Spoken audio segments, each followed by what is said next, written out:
This is the On Humans podcast, a show which makes new research about humanity more accessible to everyone and more meaningful to the big questions about who we are.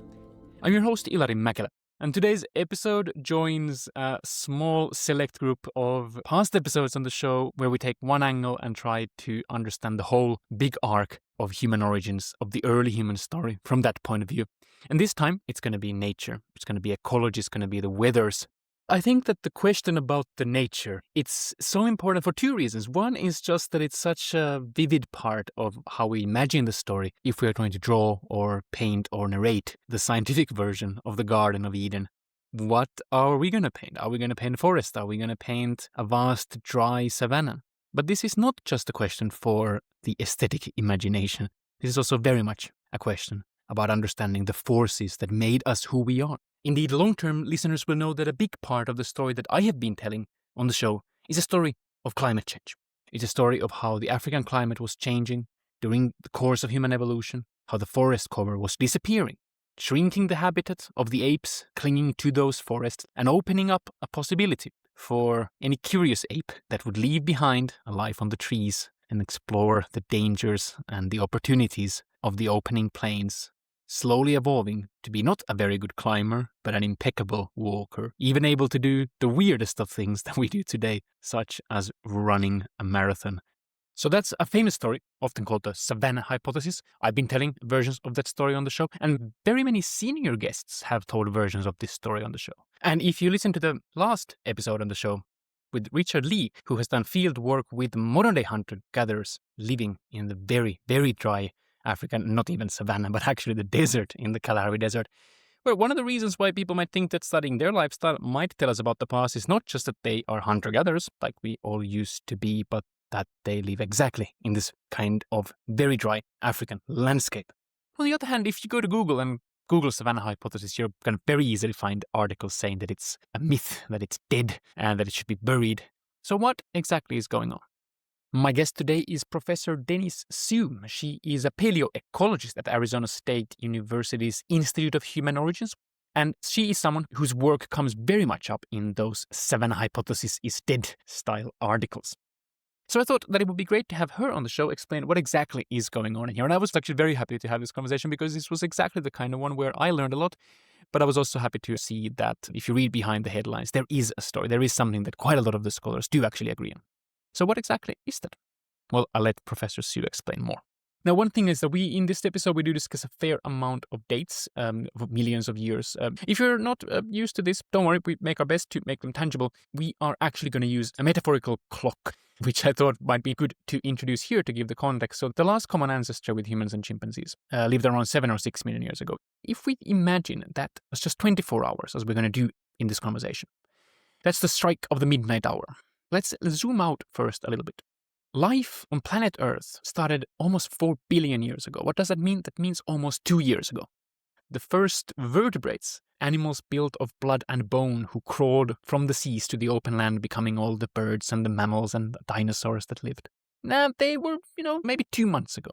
The dinosaurs, they died 66 million years ago, meaning around 10 days ago.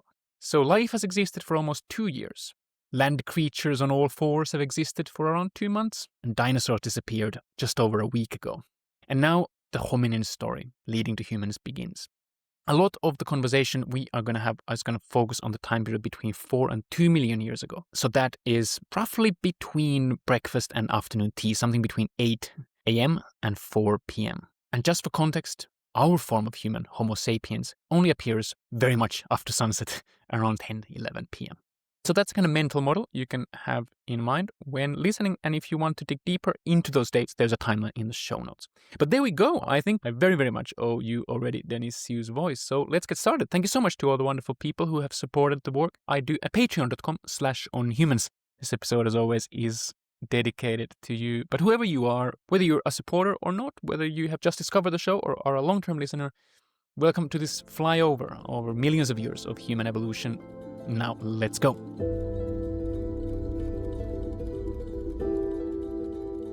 Professor Denise Su, welcome to On Humans.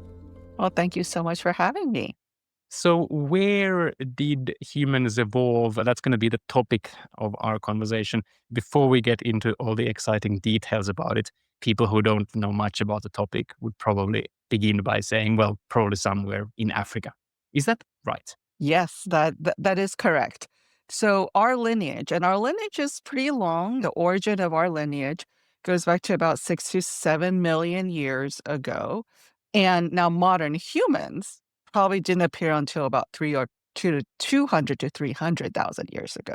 So people who look like us, who are us, Homo sapiens. Homo sapiens, exactly. That's a much more recent origin. But our whole lineage goes way back into 6 or 7 million years old. That's when we split from the chimpanzees. And that was in Africa. And we evolved in Africa. That is our birthplace. Who we are today is very much tied to where we originated. If we think about modern humans as the last possible, the most recent possible question in the where did humans evolve? And the earliest possible question is this question about the human lineage, the last common ancestor with humans and chimpanzees, 6 or 7 million years ago. In the middle of that, there is a period which is going to be the focus of our conversation, which is the origin of what perhaps we might be able to already call humans, archaic humans, Mhm. who merit the fancy Latin name starting with Homo something, Homo habilis, Homo ergaster, etc., etc. Let's maybe get a bit of a timeline. So, if we imagine the 6, 7 million years as a kind of 24-hour clock, where Mm. the beginning from the last common ancestor with humans and chimpanzees, that would be the strike of the midnight hour. What kind of creatures would we find around the dawn? Let's say 7 a.m., 8 a.m. So that would be like 4 million years ago. Okay. What kind of did we have a genus Homo yet? Did we have proper humans yet 4 million years ago? No, not yet. Our genus, Homo, has not yet appeared. We won't appear for a little bit yet. And at that time, there were a few different early hominin species kind of running around the landscape that we know of. There was something called Ardipithecus, and then there was also species that belongs to the genus Australopithecus, and that is one that really proliferated during that time period. But they are still very ape-like in terms of their brain size, and even the in Australopithecus, that's the genus that the famous Lucy is in, so Australopithecus afarensis, that is a bipedal species that's walking on two legs. And this is a species, it's not just that they're walking on two legs, because actually just about every primate, modern primate, can walk on two legs if they want to when they're like picking stuff up. If you notice in non-human primates, when they're picking stuff up, unlike your dog or your cat, they don't pick them up with their mouth, they pick them up with their hands. Oh, very true. Yeah, so if you're holding things with your hands, you have no choice but to get up on two legs and walk, right? There was just a very naughty monkey that tried to steal my lunch at the Shoshan Park in Kaohsiung in Taiwan, and very Yes. much Yeah, standing on two legs, reaching for my backpack. Yeah. right. Exactly. And so that's a primate ability. And so what's different about us and our ancestors that were bipedal, that walked on two legs, is that we have no choice but to walk on two legs, right? Our morphology, our anatomy has changed in the last 6 to 7 million years that really prohibits us from being quadrupeds or walk on four limbs, right, on the ground. Those early hominins were not habitual bipeds. They were not required to walk on two legs. Uh, they could, and there clearly changes happening. And so it wasn't really until Australopithecus afarensis, Lucy species, between like 3 and 3.7, 3.8 million years that we really see the anatomy in place that forces us to walk on two legs while on the ground. And this other creature on the landscape, Ardipithecus was not a habitual biped.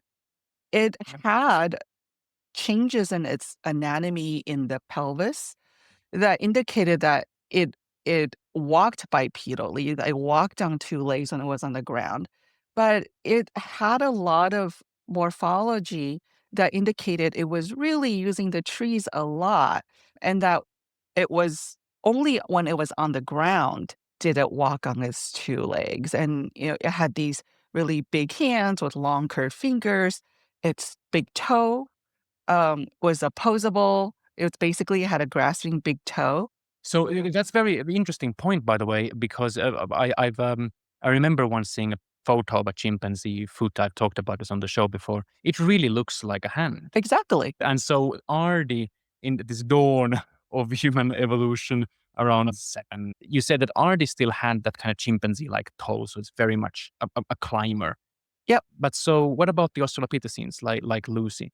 You said Uh, they start to be they start to lose that already. Is that right? yes, their big toe was no longer opposable, but it's still more curved than ours. Our feet are really quite specialized.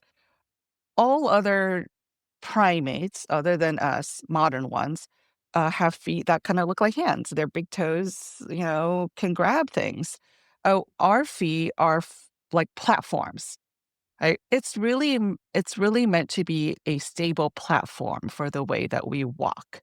And that came later in our evolution, actually. So in this early time period, even in the habitual bipeds, they no longer had an opposable big toe, but their feet still didn't look quite like ours. The toes are still kind of a little bit longer and more curved. They would not be running a marathon. No, they would probably not be running a marathon. But there was another species, Australopithecus diarrhea, that was around the same time that Australopithecus afarensis was. But this one had an opposable big toe. Okay. And just to make sure, Yes. so these are two forms of Australopithecines in the Mhm. same way as, for example, Neanderthals and Homo sapiens are two forms of humans. Exactly. So part of the big family of Yep, Australopithecines. that's right. Then you say that actually some of the Australopithecines had this chimpanzee RD-like opposable thumb in the foot. What does that tell us? Well, it tells us that it was using resources in the trees a lot, right? Otherwise, why retain that big toe? Because it's not very efficient for on the ground walking if you were going to be. So that's what that tells us, really, that it was still relying on the trees. And they also did a chemical analysis on the teeth, and they found that it was eating a lot more C3 resources. And C3 food items are those that come from trees and bush. So think flowers and fruits and berries and leaves, those sort of things. That their diet was really focused on that.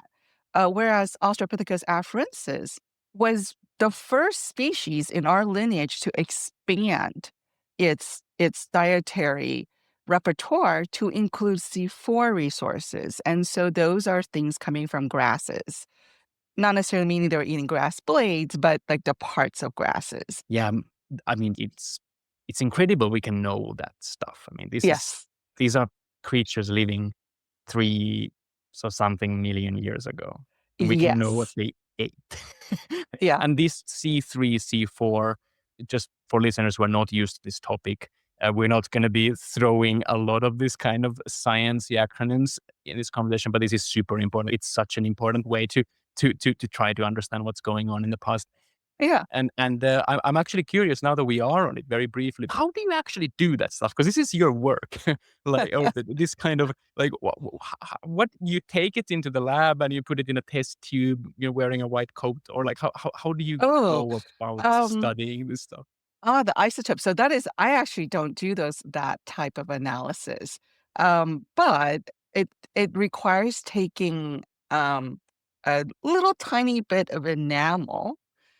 So whatever you eat gets incorporated into actually your bones and your teeth. And so as your enamel is being formed, when your teeth are growing, so as you're, a baby and a child, a little child, as your teeth are formed and the enamel is being put down, it carries with it the foods, the chemical signatures of the foods that you eat.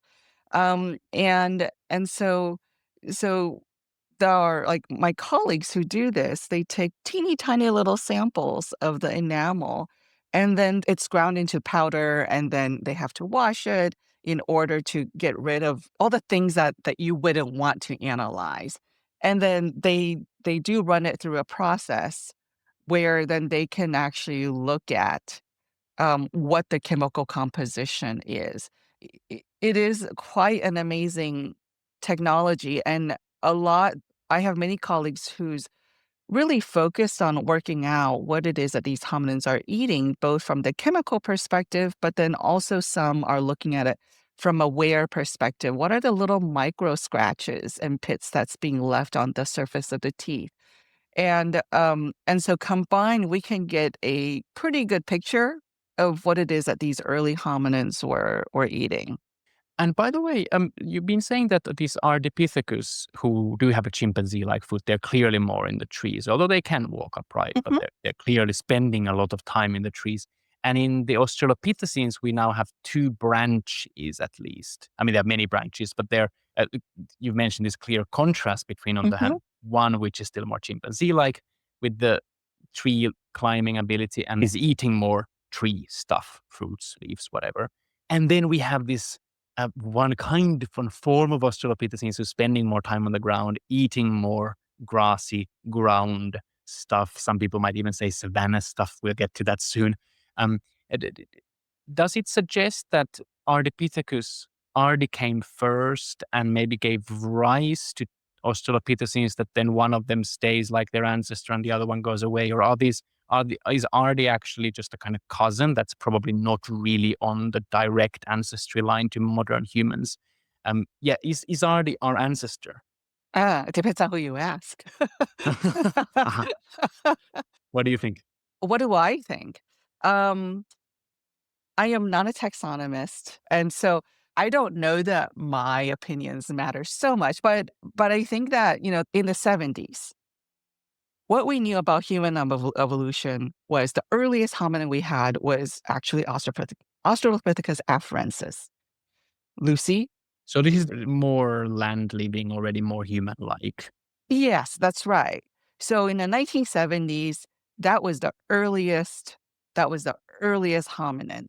And, um, and then we knew of, some early Homo species that I know we'll talk about a little later.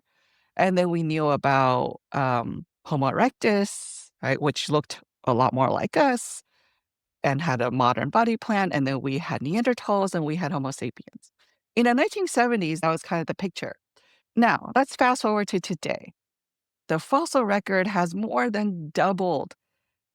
We now know the origins from the fossil record perspective extends all the way back to 67 million years. And we have all of these hominin species that we did not know existed all around the same time as Australopithecus afarensis, right? The story is a lot more complicated. And so where did we actually come from? I think that it's hard to say, but because I'm not a taxonomist, right? I look at things from a quite an ecological perspective. For me, honestly, it doesn't matter so much. What's really important is, to me, what are the factors that sort of drove our evolutionary changes? And that's what I really focus on. You mentioned ecology. That's Mhm, what you study. You study mhm. what was the nature like, what were the weathers like, wherever in Africa they were.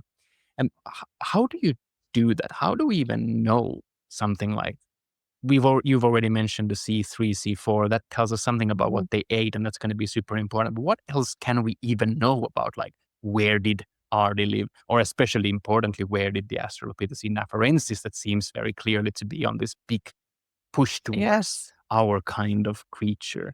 How do you know anything about what was the nature like? What were the weathers like?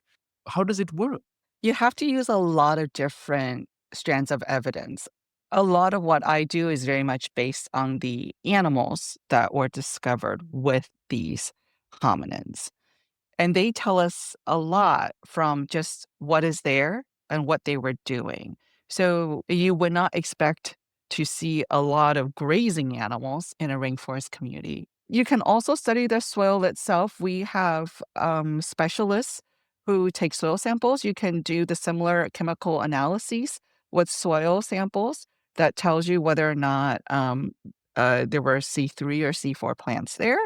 And also, the ancient soils also often preserve plant material. So plants obviously, like, degrade very quickly, decompose very quickly, but plants have a silica structure. It's essentially like bones in animals. It's quote unquote bones in plants. Okay. It's clearly not bones, right? But you can think of it that way. It's kind of the hard bits of plants, and they're microscopic, like you can't see them with your naked eye, but you can see them on a microscope, and those are preserved. But it's kind of pulling together all of these different strands of evidence to try to put together a picture of what the past was like. And I always liken it to putting together a puzzle. Right? You have all of these pieces. The difference is that my pieces don't come from in a box, and there's not a reference picture, right? Imagine the pieces are that you only have a quarter of them, and they're spread out all over your house. You have to go find those pieces first, Yes. Yes. and you have no idea what it's supposed to look like. Yes. Yes. Yes. And then you have to kind of put it together, and probably a lot of the pieces won't join with each other because you're missing about 75% of them. So that's what putting together the past is like, essentially. This is usually the what I like to sort of say when I talk to people about what it's like to be a paleontologist. and I That's guess essentially what it is. And I guess exactly like you said, we don't have the puzzle image of this is what it should look like. But then, of course, Mhm. some people might think, well, okay, then why is this even interesting? But what we have instead is we can have theories, stories that we test. Yes. Do these puzzles fit into a story? And one of the greatest story about that ties together all of these things that we've been discussing is that when we start from the midnight, 7 million years ago or something, and we turn the clock, what's going on in Africa is a climate change. Yes.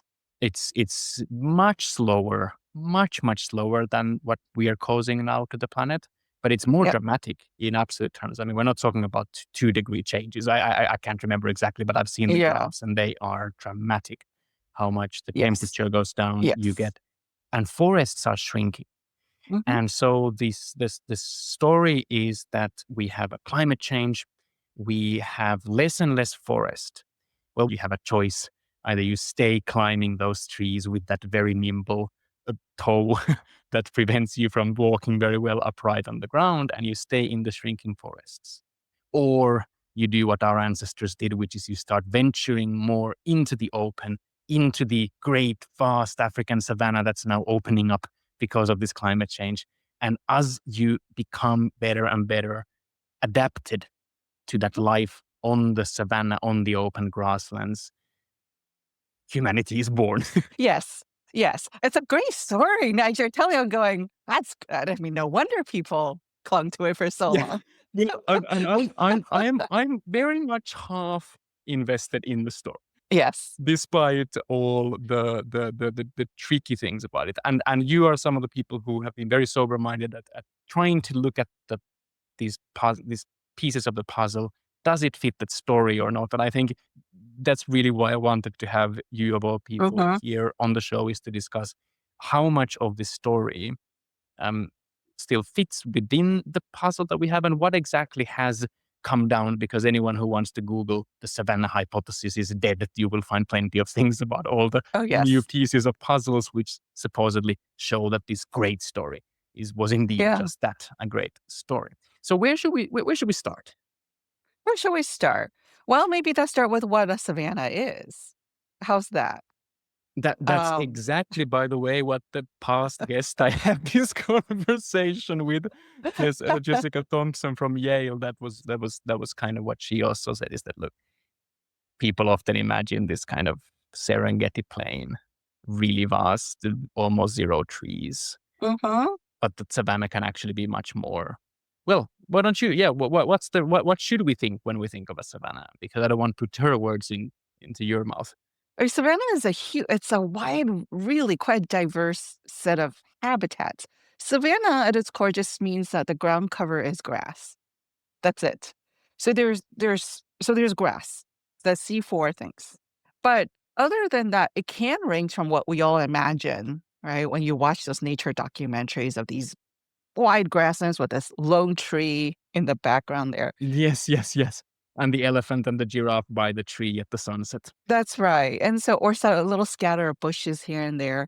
So that's on one end of the continuum to all the way to really quite vegetated types of landscapes. Or it could be very bushy, could be lots and lots of bush. And when we talk about bush in Africa, we tend to think of bush as these little tiny things, but bush in Africa can be like 7 or 8 feet tall.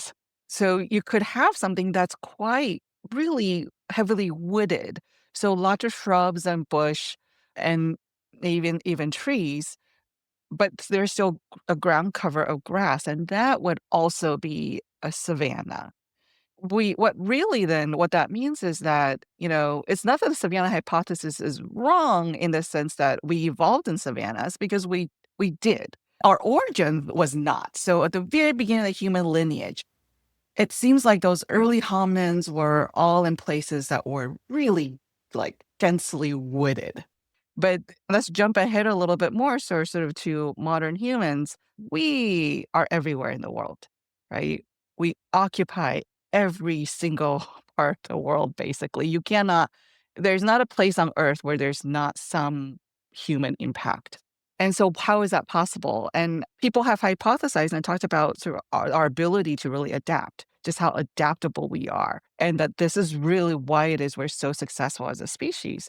And as somebody who studies at the very kind of beginnings of our lineage, I would argue that that ability to be very adaptable is probably pretty far back in our past. When you look at, something like Australopithecus afarensis that is able to live in a variety of environments. They're all savannas, but there were very different types of savannas, right? And the fact that you find, between like 3 and 3.7, 3.8 million years, the species of hominin that's really quite widespread, found in lots of different environments, I think tells us something about where our ability to adapt comes from, that it is something very deep in our history and is something very core to being a human. And so when I say that, we did evolve in savannas, I mean, but it's not the savanna hypothesis that that has been out there for so long, because the savannas that all these hominin species lived in range the whole continuum. And we were not finding them in these kind of wide open grasslands. And I'm not even sure that those really existed on the landscape at that time. Like there were grasses, and there were probably quite large patches of grasses, but they weren't like this kind of Serengeti-esque type of landscape. Do I hear you right that the problem with the big story that I told was not this big idea that there was a climate change, forests, the big dense rainforests, jungles, they were indeed uh, shrinking in size. Human ancestors really did become more and more adapted to something that we can call savanna because it was grassy Mhm, area. But what was wrong was that there used to be this idea that humanity became adapted to one particular kind of environment, and that is a very dry Serengeti-like plain where you have that mhm. lonely tree and the beautiful sunset with a giraffe. Do I hear you right that why that really matters is that we shouldn't think of it as just our ancestors, they evolved to fit one particular kind of place, Mhm. but rather they actually became quite flexible in going through between very different kinds of environments. Yes, exactly. And I think that, think of the landscape as this patchwork right? Global climate change was happening. Things were getting cooler and drier across the globe on average.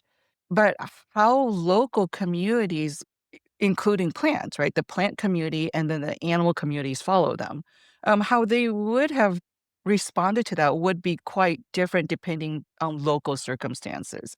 And Eastern Africa was really interesting at that time because it wasn't just that there was this kind of global climate change going on. There was a lot of local tectonics that was happening.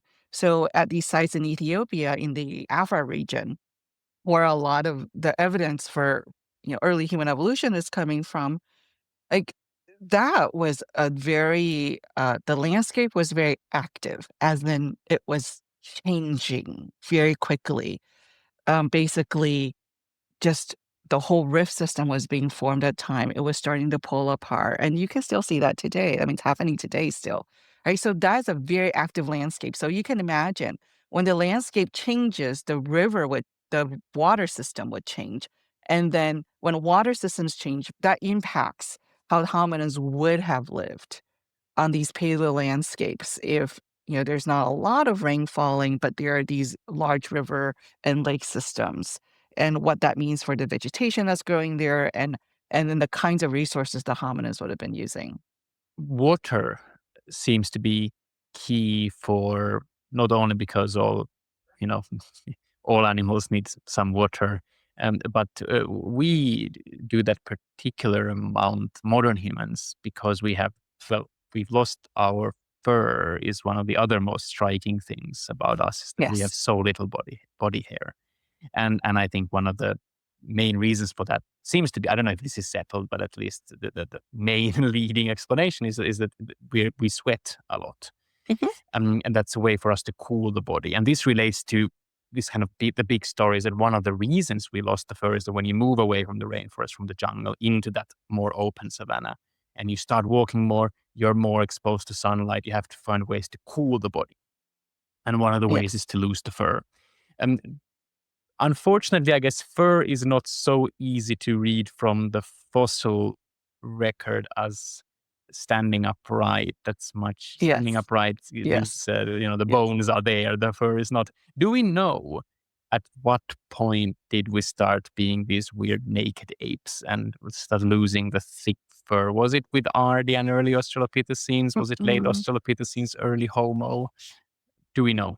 I think most people would probably agree that it probably didn't happen until later in our evolution when you start seeing the modern body plan. So that would be in Homo erectus.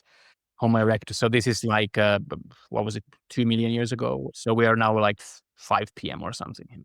Yeah, and so before then, the body plan was not like us at all.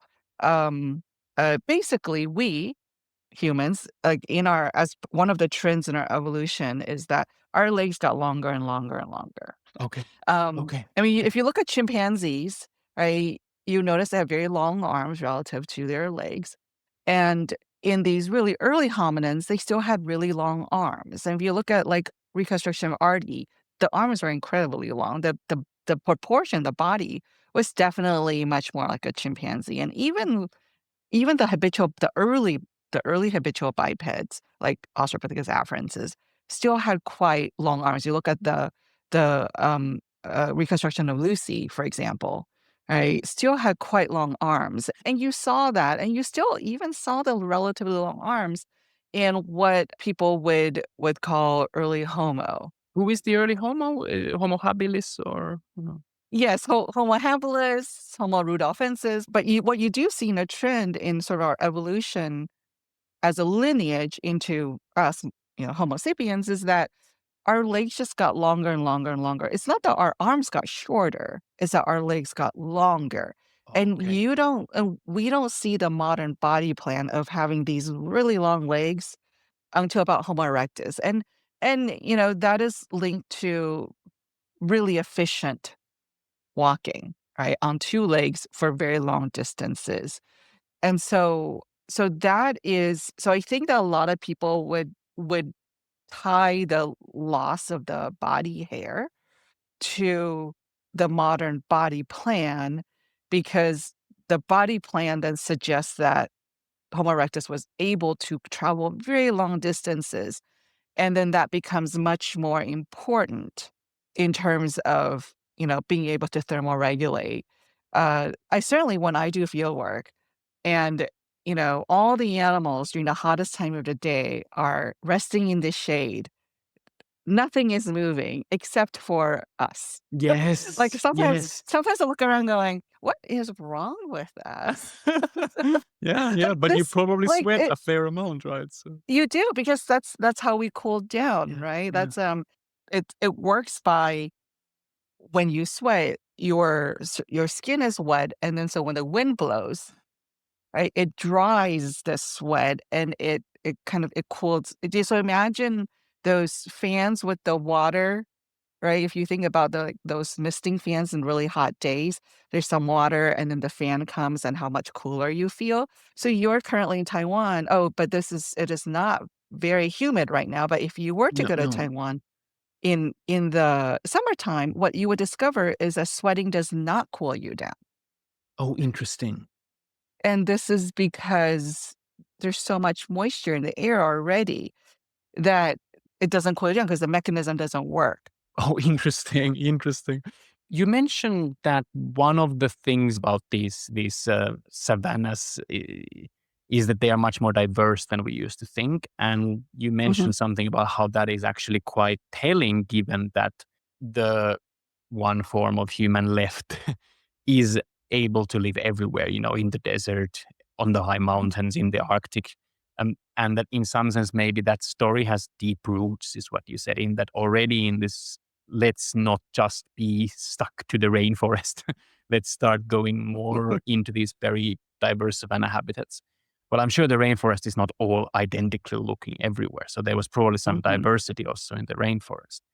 Did they just go from one place to another place and they're both a bit diverse, was there really a kind of expansion in this story into being able to actually live in more different, more, what scientists would say, heterogeneous, in more diverse environments? Is there this kind of niche expansion going on, and how early do we see evidence of that, if there is some? It's certainly, I mean, to me, it certainly seems like there was niche expansion because before Australopithecus afarensis, when you look at if we return to the diets and we look at the chemical signatures in the teeth of these earlier hominins of Ardi, it looks like an Australopithecus anamensis, which is a presumed ancestor to Australopithecus afarensis. They had very C3 focused diets. Like, there was not any in their chemical signatures, there was nothing in there that indicates they were eating any C4 food. So, like, they were not, eating anything that's coming from grasses. And and then afarensis was the first hominin species that, when we look at their chemical signature in their teeth, was eating C4 resources. And it's just kind of, and it's across the board. When you look at those chemical signatures, is all over the place. There are individuals that's eating actually quite just C3 Oh, resources, that's just C3 important. foods. Oh, interesting. Yeah.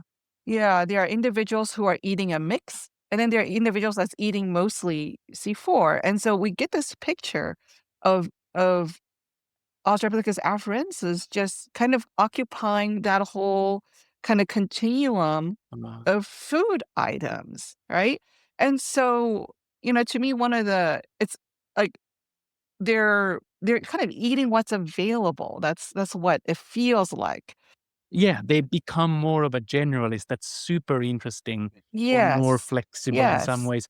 So already around 3 million years ago, around the lunchtime of this 24-hour clock of human Mhm. evolution, we start seeing this expansion into more kinds of foods. Not just that that species has a more varied diet, but that different individuals look different. And Mhm. that sounds like this makes perfect sense if we think of what the next step in the line from this point on towards us is, which is the early Homo, which, and I know that some people say that already of Australopithecines were using tools. It seems to be increasingly the case that they were using even stone tools. Um, but I mean, tool use, which is such a big part Hmm. of humanity, our dependence on technology. That to me sounds like it's a logical next step, and it kind of goes pretty much like a glove to the hand. Do you think that that's kind of part of what takes us on this cycle towards more and more dependence on technology? It's certainly, tools, obviously, right? As you point out, tools is a huge part of what makes us human today, right? And and it's unclear at that time period what was going on. We know chimpanzees use tools, so it'd be really surprising if these early hominins did not use tools, right? And now, was it? We tend to think of tools as stone tools because that's what priests use, Yes. right? Right. So I think that these hominins, for me, they seem like, okay, they're eating all these different things, they're venturing into different habitats. Like, it seems to me that it would not be unreasonable to think that they were really kind of using whatever they can find, right, to help them get the foods that they want. And at this stage, it was probably all about the food. um, and and also people have posited that when they come across carcasses on the landscape that had not yet been ravaged and eaten by the hyenas, certainly you can use your teeth to tear meat away. But if you do have something sharp, it's a lot easier. Yeah. And I mean, one of the really dramatic things that happens in this next kind of, moving towards the Homo erectus, you start having smaller and smaller teeth, smaller and smaller gut. So less apparatus for digesting food, whilst having Yep. bigger and bigger brain. So this very energy Yes. thirsty organ. And I think this is just one of the things that keeps kind of blowing my mind when I reflect on the human story, is that somehow we really became dependent on technology very early on, because we cannot eat with these teeth and this gut. Yeah. We can't Yeah. live without technology. And by the way, we're not born with knowing how to use technology very well. And so I think that shows No. that from very early on, we couldn't live without someone teaching us how to do things. Totally, and I talk to my students about sort of overall trajectory of human evolution, and it's exactly what you pointed out. Our brains get bigger, our teeth get smaller, everything, right? Our kind of our our facial skeleton gets smaller and more gracile. And and a lot of it may be driven by the brain. I mean, I have colleagues who would be able to talk about that much better than I would. But this kind of this trajectory of brain getting bigger, teeth getting smaller, like when you look at the evolution of our lineage, like that certainly is the trajectory. And it's a really interesting one, right? Because that suggests that we do become much more reliant on the brain. And it did happen I mean, it wasn't at the very beginnings, and it's kind of all coupled together, I feel like, with this modern body plan and what it is that we were doing. Because with the big brain and the small teeth is also when we see the modern body plan and the ability to travel really far distances, because Homo erectus is also the first to leave the continent of Africa. How about the origins of Homo erectus? So when we don't look at this 4 to 3 million years ago, RD and early Mhm. Australopithecines, when we look at the more, around 2 million, a bit more years ago, approaching tea time and maybe early dinner time in the 24-hour clock, there these is the environment that we should envision and imagine, is the environment pretty much just what you already said earlier? Or is there a change? Is there a change where when we move from Australopithecine afarensis like Lucy to the early Homo, do they become even more C4, even more grassland, even more a classic savanna imagery like? Or is it pretty much happening in the same kind of nature? Because I have seen graphs where it looks like Homo erectus becomes increasingly C4 dependent. Oh, yes. And and Yes. that to me does suggest that, the the thread from RD's Mhm. time towards our more recent ancestors, it does look like they are not leaping from the jungle onto the Serengeti style savanna, but nevertheless, there is a clear direction where they are increasingly moving away from the jungle. Yes, and I think you can think of it like a river, right? It meanders, it may even fold back on itself, but it is like there is a trajectory for it. And as we get closer and closer to us, yes, the environments are shifting. Things definitely are getting more open and drier. There's just pockets where maybe it's not. But generally speaking, right, that is the trend. And so you can imagine how a hominin, you think about Australopithecus, early Homo, that is that really had adaptations to help it do quite well in these open patches of a mosaic heterogeneous landscape would then do really well, right, in an environment where most of the landscape is actually quite open. And to do really well in that environment, you had to become better long distance walker to search for the foods wherever it was, to lose the fur perhaps, to cool down better. What else should we add Mhm. to the way that surviving in that kind of habitat crafted our ancestors? And then, brain increase seems to be part of it. Homo erectus had a substantially larger brain than what came before. uh, Much closer to actually within the lower end of modern human range.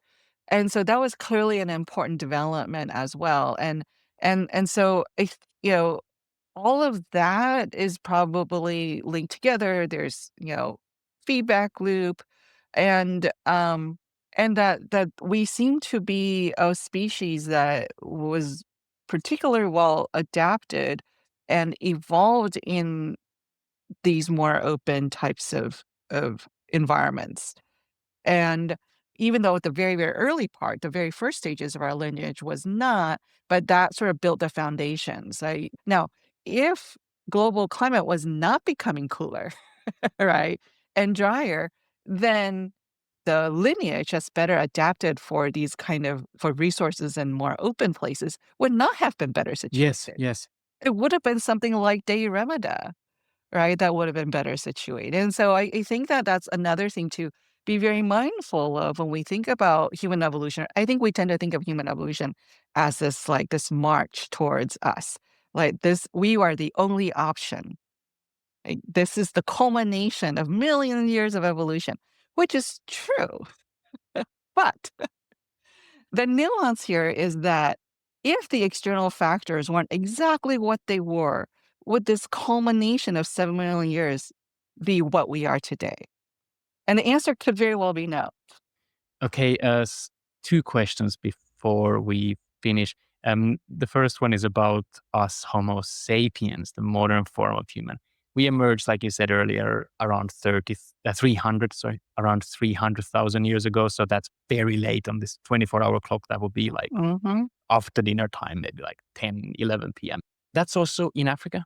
Yes. Do we know more or less about the environment, about the ecology, about the nature around that event? Or is that I know that we, for example, don't know where exactly in Africa it happened, and there are even debates about was it in Mhm. one place or in several places. Mhm. Is there something we should add to this conversation about how climate, how the nature around us shaped the human story if we try to focus not in this very early period in the morning and lunchtime, but rather in the late story that brings rise to us?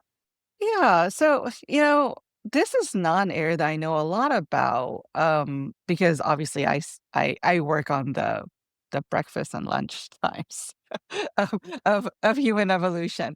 But, you know, by that time, at 300,000, Africa probably is not that different from Africa today. If you were to take away humans, which is hard to do because everything that even reserves where we think is untouched by humans has been touched by humans for hundreds of thousands of years. I mean, think of it that way, right? So I think that you know it probably would have been still sort of fairly similar to what we know and experience today, if you can do the imagination of taking away humans. By that time, the sort of the opening that was very dramatic early on in our evolutionary history, all the sort of rapid changes, all of that would have settled down by then. So if you were to teleport back to that time, it probably wouldn't look so different. Whereas if we teleport back 7 million years ago, it would have been much more jungle, or almost all jungle. Yes, it would have been much more wooded, the animals would have looked different, Yeah. like, everything would have looked very weird, and you would know that, it's not quite what you know today. Well, my final question to our guest is, how has all your research shaped your outlook on humanity? One of the things that's most impactful for me personally is this idea that we are all connected. We all come from the same ancestors in our deep past. We carry in us, right, the DNAs of our ancestors of each other, because everyone carries the DNA of their ancestors. And you can even extend this more. We are all connected to every single living thing on Earth, right? Including the little like single cell organisms. And to me, that's a really powerful thing to think about our place. And I hope that it would inform how we interact with each other as well. Because if we all carry in ourselves pieces of others, right, that should matter in our interactions. And I always talk to people about how science is a process. It's a way of understanding the world around us. There are lots of different ways for us to understand the world around us. Science is one of them. And it is one that's based on data and evidence. It can change based on new data and new evidence because that's the process itself. And so when I put those two things together, I think about, like our world, it feels like that seems very important. That our connection isn't just what we feel, right? But that connection is something rooted in something real that had happened in the past. And that we are on many levels, like we are our past, right? Because everything that we are today is very much what happened in the past. So this is how I try to interact with the world. It is my perspective on that's the worldview, right? That my work has given me is that we are all fundamentally connected with each other. And it seems like a very, I don't know, for me personally, seems like a very important way to look at the world. And hopefully that can help mediate how we all interact with each other, with the planet as well, right? Because we all live in it. But I think that's one thing we forget too, is that we're part of this ecosystem. We are not just plankton here. What we do that impacts the plants and animals and the land will come back and affect us as well. Denise, thank you so much for your research and your generous time today. Well, thank you so much for inviting me. Okay, so that was it for today. Thank you so much for sticking with us until the very end. If you enjoyed this and you're new to On Humans, do subscribe to get more episodes such as this, where we cover not just the very origins of the human story, but also more recent history and sometimes questions about the brain, about consciousness, and about human nature. And if you are a returning listener and you appreciate the work, do consider joining the wonderful group of people who support me at patreon.com/onhumans. But that's it for today, and I hope that you tune in next time. Until then, take care.